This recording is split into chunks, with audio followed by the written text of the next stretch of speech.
आठगड़ विजु युव छात्र जनता दल पक्षर अगस्ट 9 क्रांति दिवस पालन करा जायछि। विजु युव छात्र जनता दलर सभापति सत्यप्रिय महांती नेतृत्व स्थानीय जगन्नाथ मंदिर ठारू एक मशाल शोभायात्रा बाहरी पुराना बसस्टाण्ड निकट में पहुंचीला।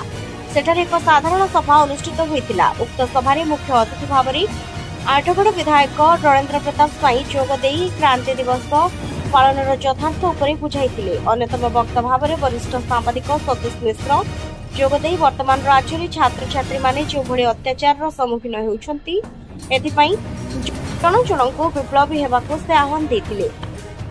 क्रांति दिवस पालन प्रत्येक वर्ष आमर होउछि। समसामयिक सामाजिक एवं राजनीतिक पृष्ठभूमि रे युवक मानकर छात्र मानकर कौन कर्तव्य से विषय से सचेतन करवा ये अन्यतम कार्यक्रम जोटा छात्र जनता और युव जनता आमर कर तेणुक एक प्रशिक्षित युवक एवं प्रशिक्षित छात्र सी देश को बचाई पार नुआ पीढ़ी पिला माने जदि ताकर प्रशिक्षण राजनीतिक कमिटमेंट आसीब तेबे देश जो रसातल ग्रामी होउची देश रे जो सांप्रदायिक शक्ति माने मुंड टेकुचंती से माने कर उद्यम प्रतिहत हम ये विश्वास एवं सत्य सहित युव जनता और छात्र जनता को प्रशिक्षित करने ये कार्यक्रम प्रत्येक वर्ष करा जाउछि जहार आवश्यकता समस्त उपलब्धि करबा उचित।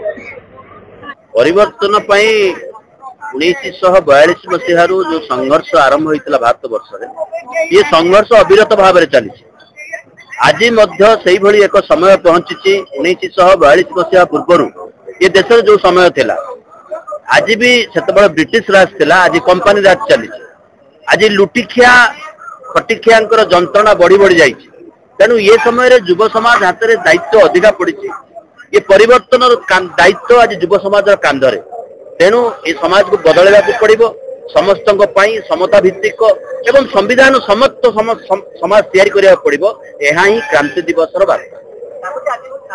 आठगड़ श्रीधर सेठी रिपोर्ट उत्कल न्यूज।